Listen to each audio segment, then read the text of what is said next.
Good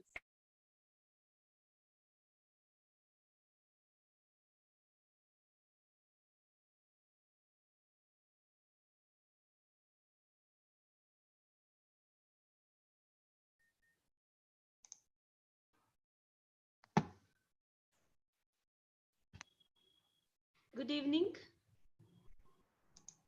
Good evening, ma'am. Hear me? Good evening, ma'am. Good evening. Yeah.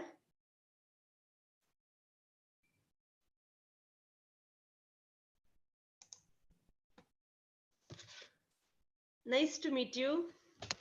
Same here, ma'am. Yeah, ma'am. How are you doing? Doing good, ma'am. What about Good, ma'am. Right? Yeah. Good, good, good, good. Okay, I'm just checking who are all in my class now.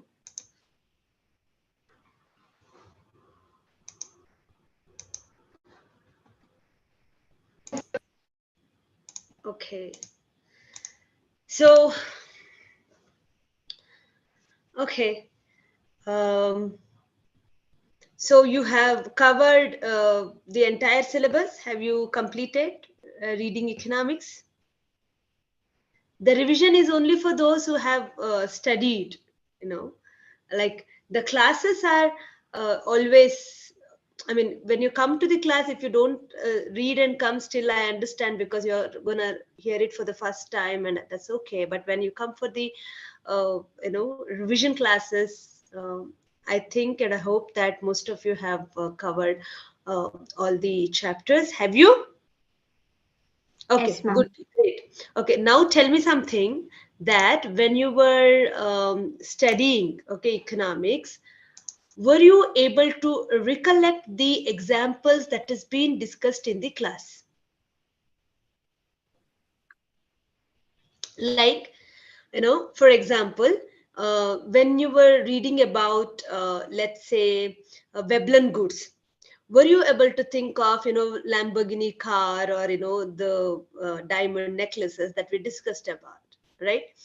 Okay, so because in economics, I think you understand that conceptual clarification is the key. I kept on saying that, and throughout the sessions in every class, because now you go through the MCQs. Have you gone through few of the MCQs?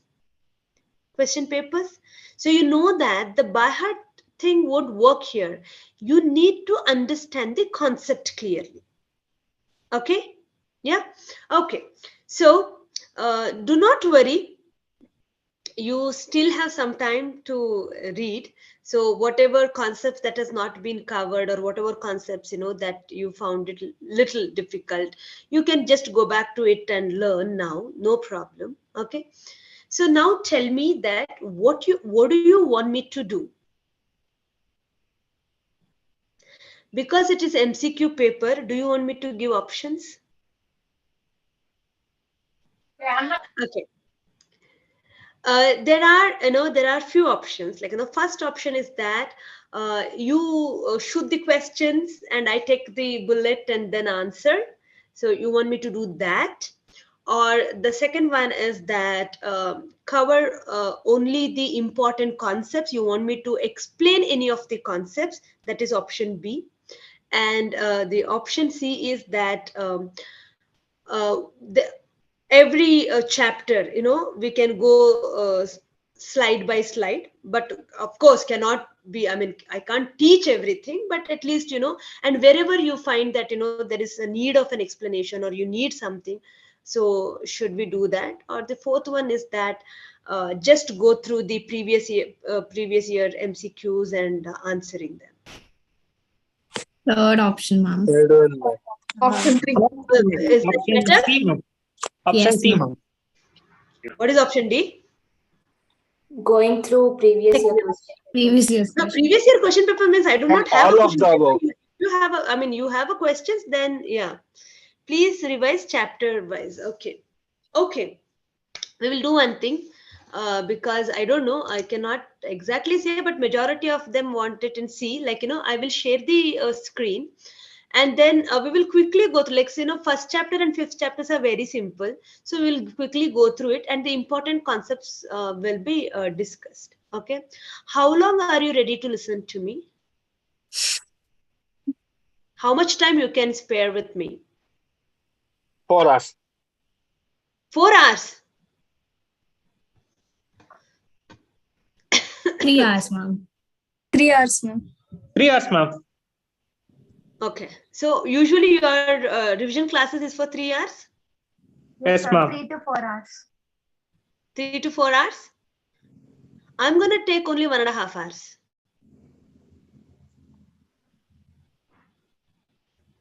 I'm going to take 1.5 hours because no, if you want, I can extend it. Someone is asking why, because economics, where it is more about, now again, I'm going to tell you the concept. So once you're clear with that, if you have a doubt, then you can, yes, we can extend it. Otherwise, it's going to be 1.5 hour session. Okay. So 1 second, let me just share.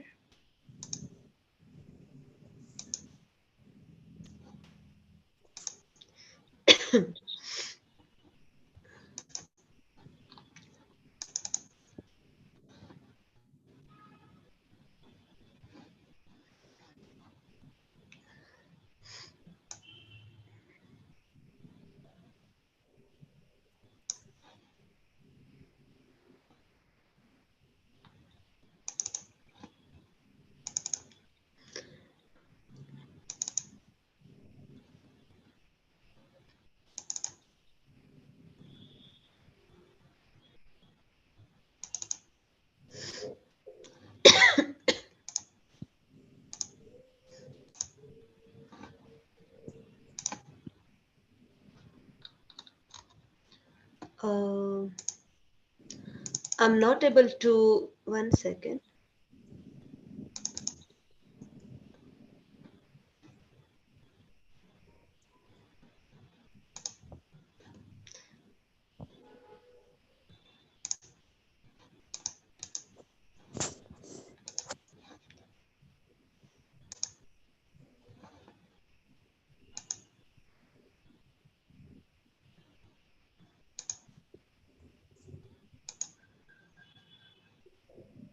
One second, students, give me a second.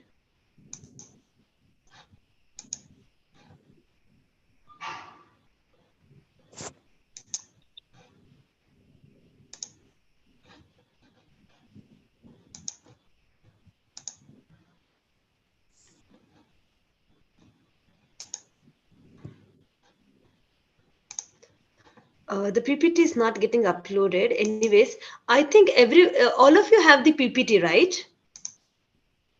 Yes, ma'am. Yeah. So, okay. So, we will quickly go through the first chapter. Okay. In the first chapter, there were 2 units. One is introduction and another one is basic problems of an economy. Okay. So you can have the sheet with you, and we will discuss that. Okay. And in the introduction part, do you have any doubt? Because in the introduction, all we studied is what managerial economics is, what is economics, what is micro and macroeconomics, and how these microeconomics is important in business decision making. So 4 chapters we did learn about microeconomics, and only the last chapter was about macroeconomics, that is business cycles. Right? Clear? Yeah. So so do you have any doubt in this? Do you want me to explain any of the concepts in this?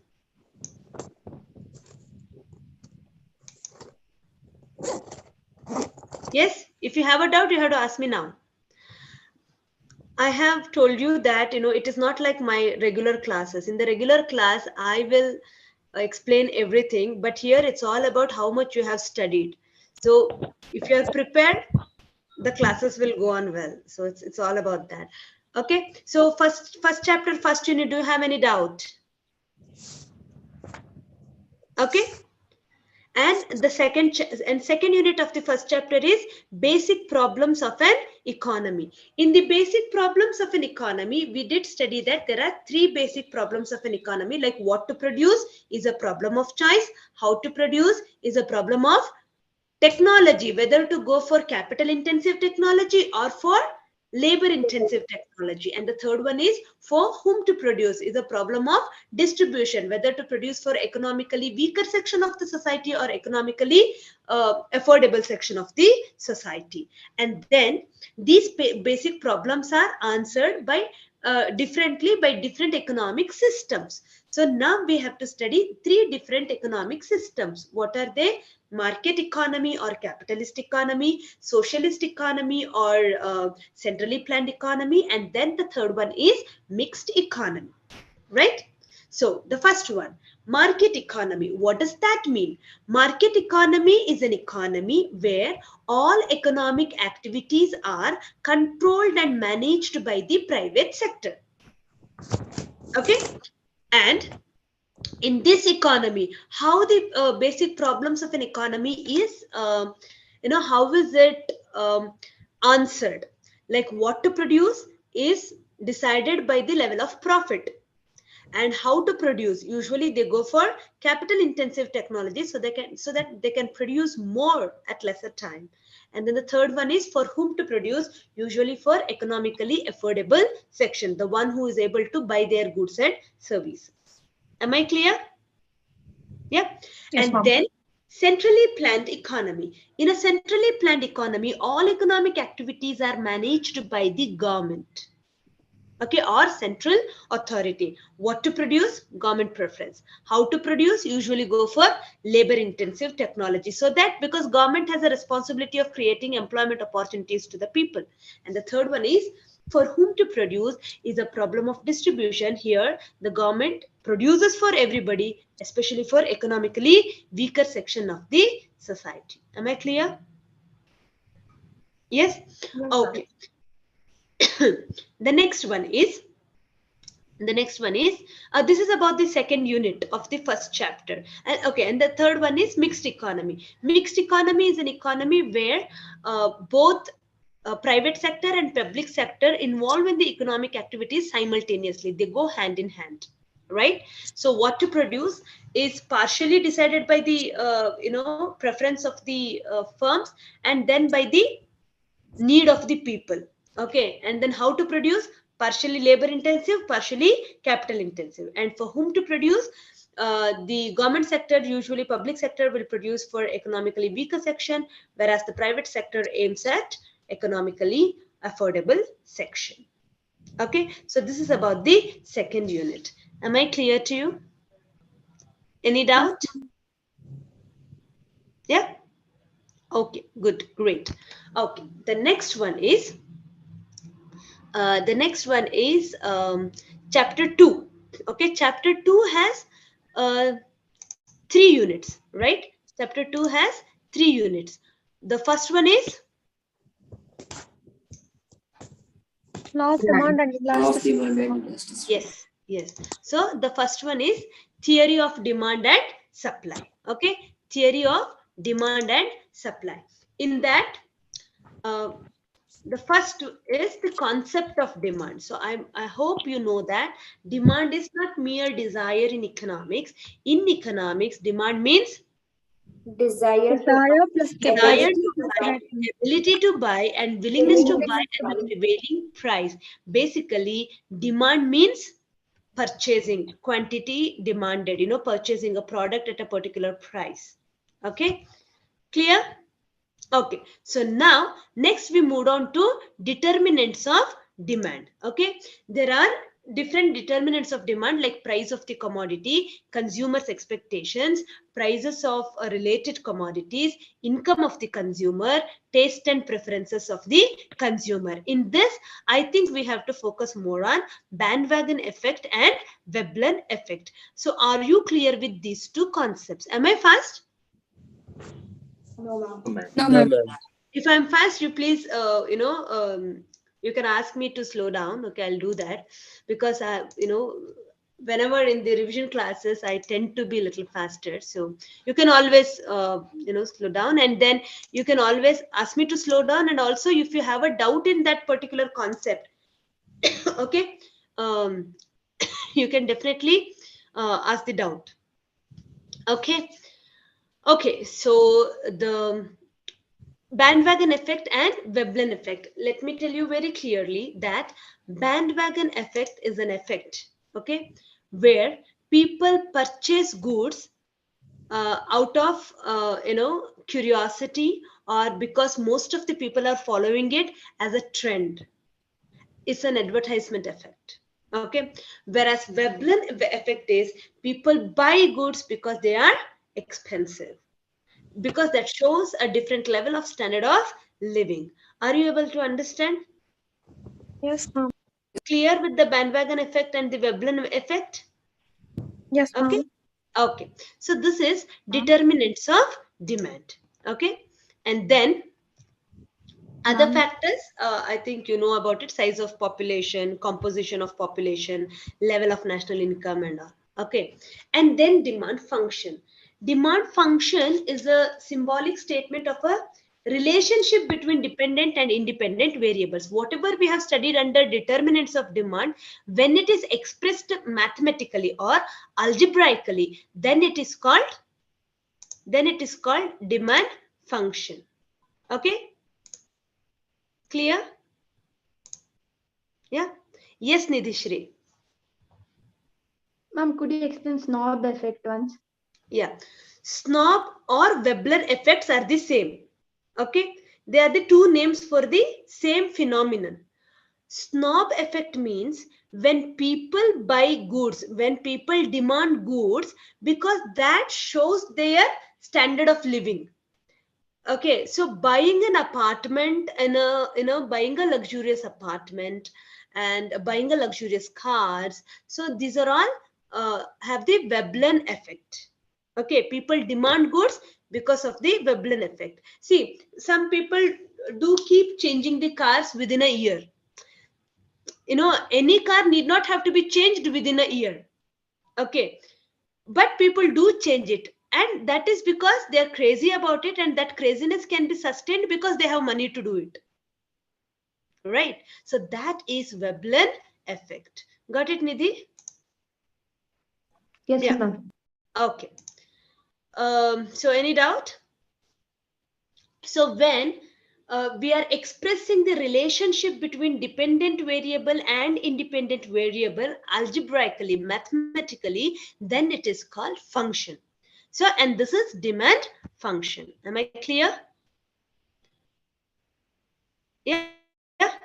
Okay. And then the next is, one second, law of demand, the simplest law in economics. That is, when price increases, demand decreases, and when price decreases, demand increases, other things remaining constant. And in the law of demand, when the law of demand is applicable at a market level, okay, it is called market demand. It is an aggregate of, or it's a summation of all individual demand. Clear? So that is called market demand. And you have also studied the exceptions to the law of demand, right? You have also studied the exceptions to the law of demand. Do you want me to explain any of the exceptions to the law of demand? You can tell me.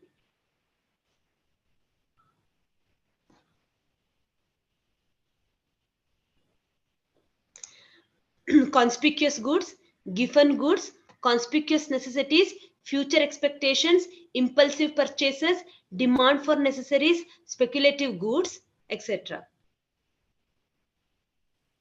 Ma'am, given goods. Huh.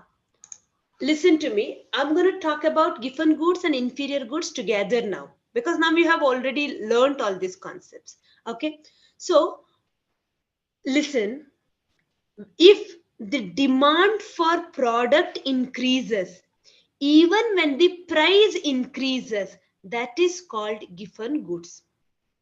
Given goods is marked, or it is a concept which is based on the relationship between price and demand. Am I clear? It doesn't follow the law of demand. So in certain cases, even when the price increases, people keep purchasing it. So increase in price doesn't decrease the demand. In fact, that increases the demand. So that is called given goods. And then I'm talking about inferior goods at the same concept. That, listen to me carefully, inferior goods is a good which is classified on the basis of the level of income. It's not about the price, it's about the income. When income increases, if demand decreases, then it is called inferior goods. Okay, increase in income results in decrease in demand for certain goods, then it is called inferior goods. So keep it in your mind. What is the basic difference between given goods and inferior goods? Given goods are the goods which are classified on the basis of price and demand. Given goods explains the relationship between price and demand. When price increases, demand still increases. Whereas inferior good is classified on the basis of income and demand. When income of the consumer increases, the demand decreases. Am I clear? Yes, ma'am. Okay, good, great. Oh, sorry, I didn't see the chat. Okay. Okay, it was about. Okay, so do you want me to explain any of the exceptions other than the given goods? I hope you are clear with the given goods. Ma'am, speculative goods. Yeah, speculative goods are like shares and debentures. So you know that when prices are decreasing, people don't buy it. People buy it when prices are slowly increasing. Definitely not when it is at its peak, but people start buying more when there is an increase in the price of the stocks. So therefore, it is an exception to the law of demand. Okay, and then we have. If you're not asking any question, please mute yourself. Yeah, thank you. So the next concept is the movement along the demand curve and shift in the demand curve. I hope you are clear with that, right? Listen to me carefully. What do you mean by movement along the demand curve? Listen to me carefully. If the change in demand is due to change in price, then it is called movement along the demand curve. And if change in demand is because of anything, any determinant but not price, then it is called shift in demand. Am I clear? Yeah. Okay. Yes, So ma'am. now what is, okay, now in the demand curve, when I say expansion of demand, that means that price is Increasing. price is decreasing. So demand is getting expanded. Downward movement shows expansion of demand. Upward movement shows contraction of demand. Clear? Yes. Downward movement shows expansion of demand and upward movement shows contraction of demand. Next is shift in demand. In shift in demand, what happens?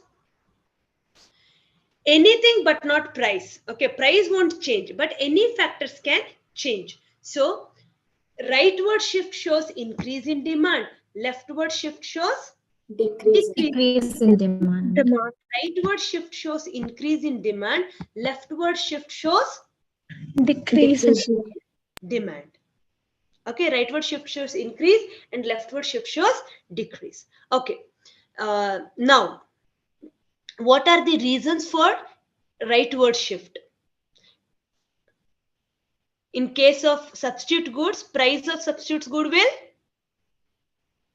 Increases. Increase. Increase. price of complementary goods will Decrease. Decreases. okay, and income of the consumer will increases. Increase. Taste and preferences are in favor of that particular commodity. Am I clear? Yes, ma'am. Leftward shift shows the decrease in demand. So, price of substitute goods decreases. Price of complementary goods increases. Increases. Income of the consumer decreases. Increases. Taste and preferences are against that particular commodity. Then you can see the leftward shift. Am I clear? Any doubt? Okay. Okay. The next one.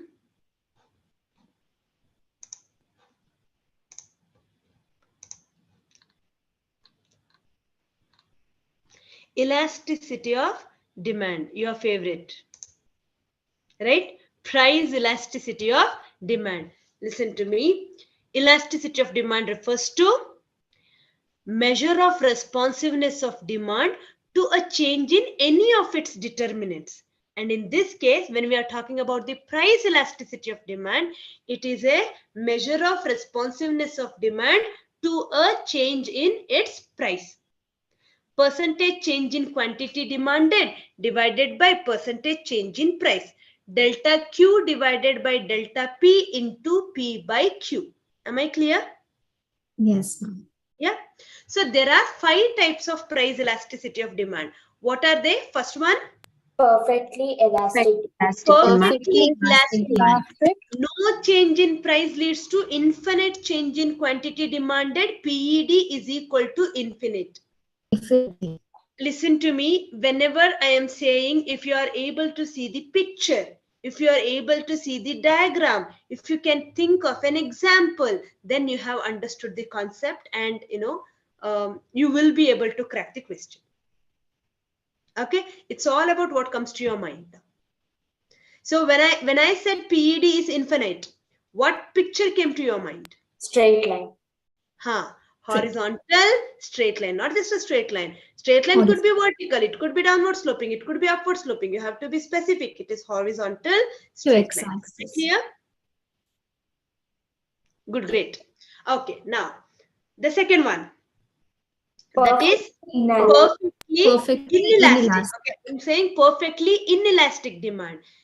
Change in price leads to no change in quantity demanded. PED is equal to 0. 0.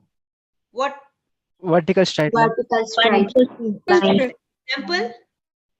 Medicine, necessities, or salt, etc. Good, good. Up.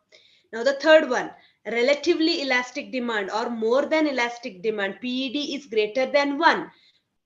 Okay, a small change in price leads to huge change in quantity demand. Okay, and the demand curve is flatter. Demand curve is downward sloping but flatter. Example, luxurious goods. And then the next one is relatively inelastic. Okay, relatively inelastic. PED is less than 1. Huge change in price leads to small change in quantity demanded. Okay? So the demand curve is narrow. Okay, necessary goods are an example. And then the next one is Unitary elastic demand. Elastic, where a change in price leads to proportionate change in quantity demanded. If price changes by 5%, then the demand will also change by 5%. Comfort goods are the example for unitary elastic. Automobiles. Then we discussed the calculation of elasticity of demand. Formula method, percentage method, okay, and then a point elasticity method and arc elasticity method. Do you have doubt in the problem solving? Anybody? No, ma'am. Okay. So because I don't want to spend time on solving it, because I think we have done enough of them. Okay. So but point elasticity of demand, remember that downward sloping straight line touching both the axes. When it touches y-axis, at that point PED is Infinite. infinite. When it touches the x-axis, at that point PED is 0. 1. 0. Half PD is equal to 1. Above that, PD is greater than 1. Below that, PD is less than 1. So clear with that? Yes, ma'am. Ma'am, Yeah? steepened Yes. curve and narrow curve both are same, ma'am. Pardon me, pardon me. Ma'am, is steepened curve and narrow curve both mean the same? Yeah. Yeah, steeper, yes. Yes, ma'am. Thank you. Okay. Yeah. Okay. And then we did discuss about the total outlay method, right? That was one more method. So you tell me, in total outlay method, we're going to consider the total expenditure at price, the direction. If total expenditure and price move in the same direction, then PD is Less than 1. less than 1.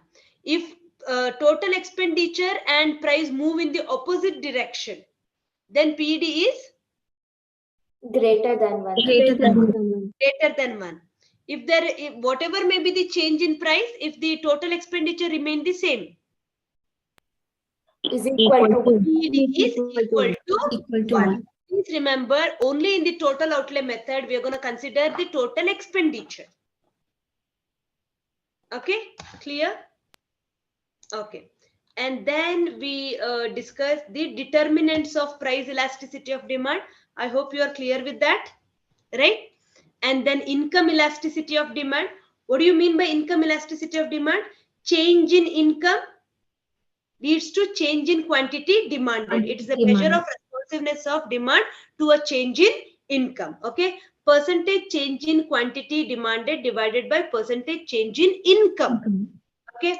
And please do remember the types of income elasticity, where EI is less than 1, EI is greater than 1, EI is less than 0. What does that mean?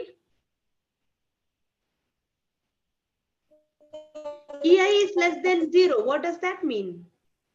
Inferior command. Inferior. Yes, that is negative. That means inferior goods. Okay, that means when income increases, demand decreases.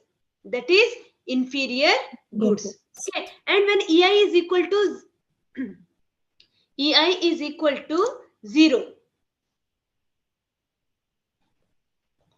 What does that mean? Level of income has no impact on the demand for a commodity. For example, button. To buy a button or a zip or such very less expensive goods, do you think that we will wait for a hike and a bonus? No. Definitely not. So income doesn't matter. Okay, so EI is equal to 0. Okay, clear? And then we did discuss cross elasticity of demand. What do you mean by that? The increase in price of one product leads to the increase in demand of another product. It's about the price and demand relationship between substitute goods and complementary goods. Now you tell me, if the cross elasticity of demand, okay, in case of cross elasticity of demand, if you get a positive answer, what does that mean? Substitute. If you calculate percentage change in quantity demanded of one commodity divided by percentage change in price of another commodity, and if you get an answer as positive, what does that mean? Substitute. They are substitute goods. If you get a negative number, that means that those two goods are Complementary. complementary goods. Am I clear? Yes, ma'am. Am I clear? Yes, ma'am. Okay. So, and the next one is advertisement expenditure. So, when we spend more, the demand is expected to be increased, right? So, in the advertisement expenditure, we have, EA is equal to 0. That means demand does not respond to increase in advertisement expenditure. EA is greater than 0 but less than 1. That means change in demand is less than proportionate to change in advertisement expenditure. EA is equal to 1. demand changes in the same proportion in which advertisement expenditure changes, and EA is greater than 1, demand changes at a higher rate than change in advertisement expenditure. Okay, so do you have any doubt in this? No. Do you have any doubt in any of the concepts in the elasticity? Clear with the concept? Yes, ma'am. Elasticity of demand? Yes? Yes, ma'am. Okay. So next is demand forecasting. In that, you just have to, I think you have to focus more on the different methods of demand Methods. forecasting, just a meaning of it. Okay. So barometric method, etc. One second. Yes, Vaishnavi. Arc elasticity, that is what arc elasticity is one of the methods to measure the price elasticity of demand. Okay, what is the formula? Anybody? Upper segment minus lower segment. No, that is point elasticity. Q2 And that's minus Q1 divided lower by segment divided by upper segment. It is not upper segment divided by lower segment. It is lower segment divided by upper segment. That is point elasticity. What is the formula to calculate arc elasticity? Delta Q2 Q minus divided by Q2 minus Q1 Q2 minus plus Q1 Q2. divided by Q2 plus Q1. Q1 into P2 plus P1 divided by P2 minus P1. Basically, you are taking an average. So keep that in your mind and use the logic. Got it? Vaishnavi, do you want me to solve any problem? No, ma'am, I understood. Got it? Okay, good, Yes. great. Thank you, ma'am. Yeah. So this is about the then the demand forecasting, you need to focus on the different methods used in demand forecasting. What is barometric method?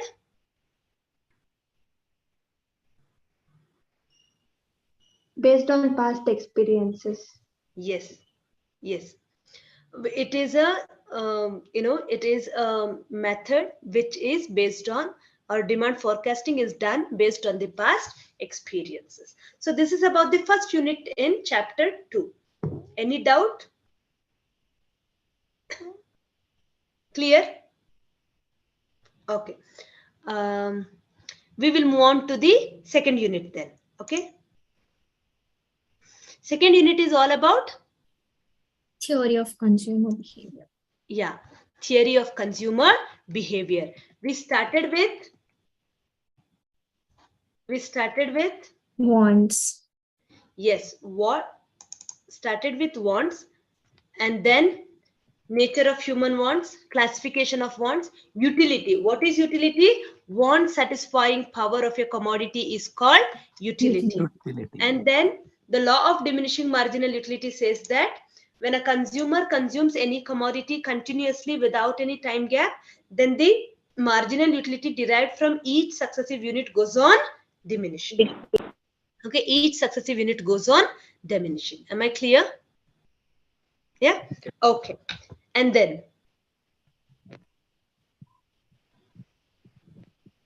what did we study? Then we moved on to the limitations of the law of equimarginal utility. Law of equimarginal utility says that, listen to me carefully. Law of equimarginal utility says that consumer wants to satisfy, or he wants to equalize his satisfaction with every penny, every rupee that he's gonna spend. Got it? So MUX PX is equal to MUY PY, which is equal to MUZ PZ. How much ever commodities he's going to buy, that should be equal to M, money income of the consumer. Am I clear? Yes? Okay. And then next one is consumer surplus. So it is a difference between what a consumer is ready to pay and what he actually pays. Okay, What a consumer ready to pay minus what he actually pays. Expected price minus actual price. Got it? Sorry. Expected price minus actual price. Okay. Yeah. And then we did learn about the indifference schedule. So indifference curve is a convex curve which shows any combination on the curve gives equal level of satisfaction. Any combination on the curve gives equal level of satisfaction. And then we did learn indifference map. What is indifference map? Family of indifference curves. It's a family of indifference curves. Okay, or it is a map, or it is a curve which shows different level of satisfaction for these two commodities, same two commodities. Okay, and then marginal rate of substitution, it is the rate at which consumer is ready to forego one commodity, okay, to gain another commodity. And then properties of indifference curve. Indifference curve slopes downward from left to right. Indifference curves are always convex to the origin, not concave. What happens if the indifference curve is concave? Increasing one. Remember, it's all about marginal rate of substitution. Convex means MRS is decreasing. Concave means MRS is increasing. Downward sloping straight line means MRS is constant. Marginal rate of substitution is constant. Am I clear to you? Yeah. And then the next one is indifference curve never intersect each other, because at the point of intersection the level of satisfaction cannot be determined, and its impact can be seen with the other points also. So when two indifference curve intersects, then we cannot decide the level of satisfaction of the bundles. Am I clear? Yes. Are you able to understand? Yeah. Okay. And the next one is higher indifference curve represents a higher level of satisfaction than the lower indifference curve. So higher the indifference curve, higher will be the level of satisfaction. And indifference curve will not touch either axis. Why? When it touches both the axes, what happens? It becomes zero. Yes, one commodity, consumption of one commodity becomes zero, whereas indifference curve is a combination of two commodities. So it cannot touch either axis. Am I clear? Okay. And then we did discuss about the budget line. Remember the equation? P1 x1 plus P2 x2 is equal to M, or in your textbook it's given Px qx plus Py qy is equal to M. So any combination on the budget line would be equal to the money income of the consumer. Am I clear? Would be equal to the money income of the consumer. Okay. And then consumers equilibrium. So I hope you remember the diagram. Otherwise, you can just go through the diagram. So see, sorry, 1 second. Go through the diagram and see which bundle is the consumer equilibrium and why. If you answer that, you know the consumer equilibrium part.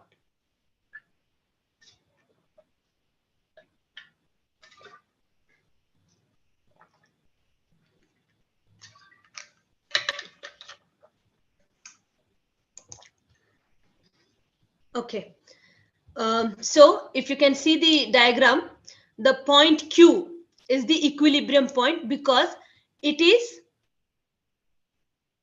tangent to it is on a higher indifference curve, and that indifference curve is tangent to the budget line. Can you see that? It's on IC3. No finishing, ma'am. Yes, ma'am. Yeah, so it's on IC3. So it's on higher indifference curve. Okay, and it is tangent to the budget line. It means that is affordable to a consumer. Clear? So this is about the consumer's equilibrium. Any doubt? Clear with the concept? Okay. That's about the second unit in the second chapter. Okay, and the third chapter is supply. So if you have understood the concept of demand very clearly, then you will be able to crack all the questions of supply, because it's exactly opposite to demand, except in only two cases, okay, where the curves will be same, like in price elasticity of supply, first two cases. Okay, so otherwise, where the if you have understood the concept of demand clearly, you will be able to understand supply also. Yeah. Uday, can't you see me? Uday? I am not sharing any screen. Okay. Okay. In supply, what is the first concept that we studied? Meaning. So remember, supply means all those commodities which have reached the market and ready for sale for a particular price. That is supply. Okay. Stock is only those goods which are in the warehouses, which has not yet reached the market. So that is stock. Okay. And then we discussed about the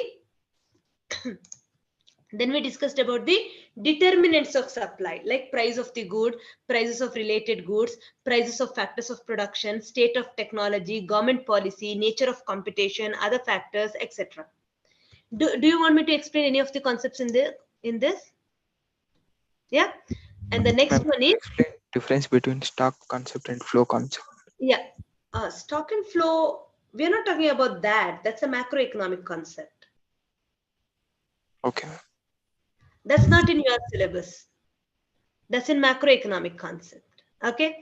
Stock is something which is studied, which is calculated at a particular point of time, and flow is calculated over a period of time. So, but that's a macroeconomic concept. Here, when I'm saying supply and stock, I'm not talking about stock and flow. I'm talking about stock and supply. It's a microeconomic concept. Got it? Goods that has been produced but not yet reached the market is stock. The goods that have already been reached the market is supply. Am I clear? Yes, ma'am. And then we did discuss law of supply.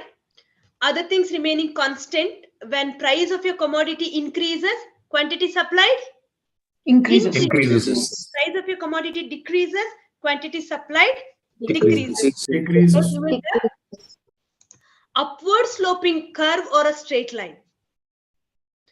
From left to right, upward sloping. So when price increases, supply also increases. When price decreases, supply too decreases. Am I clear to you? Yes, ma'am. Yeah? Yes, ma'am. Okay. And then the next concept that we studied is the movement on the supply curve. Now, don't get confused. Whatever you have studied in demand, exact opposite. So, expansion and contraction takes place because of price. That is correct. But upward movement shows Expansion. Increase in price. expansion of supply. Downward movement shows Contraction. contraction of supply. Whereas in case of demand, upward movement showed Contraction. demand. Downward movement shows expansion. Of demand. Clear? Am I clear? So you know the demand very clearly. Just apply. Say yourself that, okay, exact opposite. So in demand, downward is expansion. Then in supply, downward is contraction. In demand, upward is a contraction. And then in supply, upward is expansion. Am I clear? Okay. And then shift in the supply curve. So here, increase is rightwards, but that rightward is downwards. Decrease is upwards, but that upward is, decrease is leftward, but that leftward is upward. Am I clear? Listen to me carefully. In case of demand and supply, shift can be expressed in two ways, direction wise and position wise. Direction wise, rightward shift is increase, both in case of demand and supply. Leftward shift is decrease, both in case of demand and supply. But In case of demand, rightward shift is upward, whereas in supply, rightward shift is downward. In case of demand, leftward shift is downward, whereas in case of supply, leftward shift is upward. Am I clear? Yes, ma'am. Yeah, Yes. good, great. And next, elasticity of supply. That is responsiveness of the quantity supplied to a change in its price. And in your syllabus, we're going to learn only about the price elasticity of supply, perfectly elastic supply, perfectly inelastic supply, relatively elastic supply, relatively less elastic supply, unitary elastic supply. So perfectly elastic supply. How will be the supply curve? Horizontal straight line. Yes. Horizontal This is not opposite, okay? Illanu ulta ಹೇಳಿದಾರಂತ ಇದನ್ನು ulta ಮಾಡಬೇಡಿ. Perfectly elastic is horizontal straight line. Perfectly inelastic is vertical straight line. And relatively elastic, relatively inelastic. But remember, the supply curve is upward sloping. Okay, so don't get confused. Supply curve is upward sloping. So relatively elastic. Again, the concept is the same. Small change in price leads to huge change in supply. Relatively inelastic. Huge change in price leads to small change in supply. Unitary elastic. Change in price leads to proportionate change in supply. Am I clear to you? Any doubt? And then we did discuss about the equilibrium, because law of demand says when price increases, demand decreases. And then the law of supply says when price increases, supply increases. Then when does the real exchange takes place? There is a point where the demand intersects the supply. That point is called equilibrium point, and that price is called equilibrium price. And the price and the quantity at which the commodities are bought and sold are called equilibrium quantity. Correct? And then we also did discuss about what happens when price moves up. Then supply will be greater than demand. So the pressure on price will be such that price will come down. What happens if the price moves below the equilibrium price? Then demand will be greater than supply. So the price will be pushed up. Okay, so this is about the equilibrium and unit 3 in chapter 2. Clear? Any doubt? Okay. 1 second. Your exam is from December 2nd, is it? December 14th, ma'am.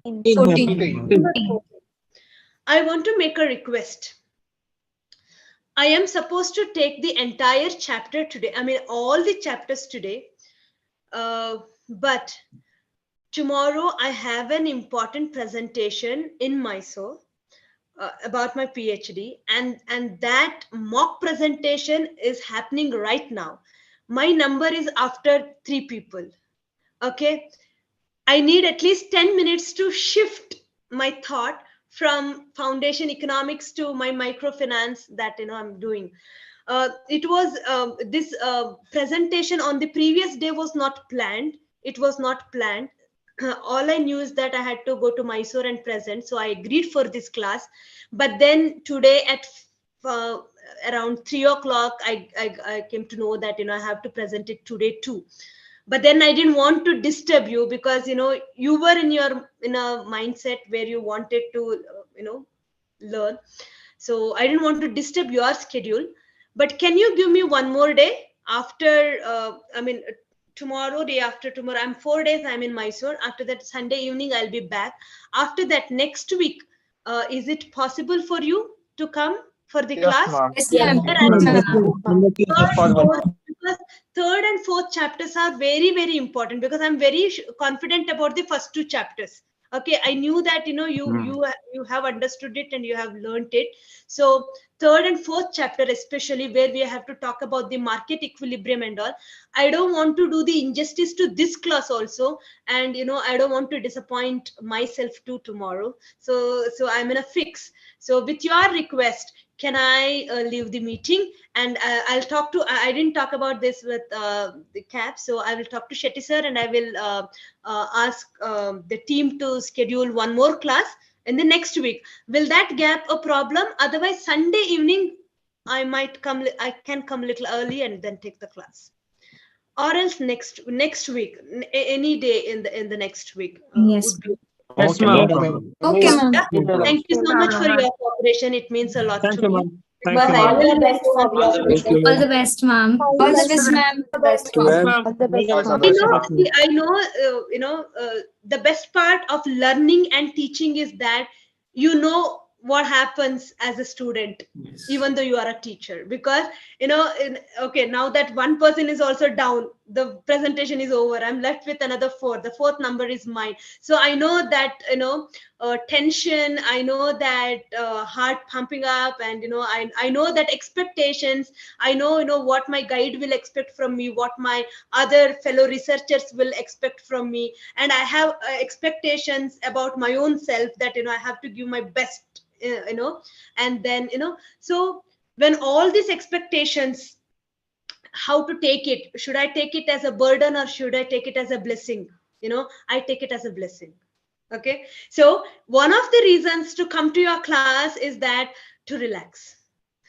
When I see 18-year, 19-year, 20-year-old kids, youngsters giving their heart, self, everything to the dream, that motivates me at this age to chase my dream. It was a long pended dream. Because of so many family commitments, I couldn't take it up, but now from last 3 years I've taken it up. So now I want to give my best with all your good wishes. Thank you so much for being with me. Thank you so much for transforming so much of energy.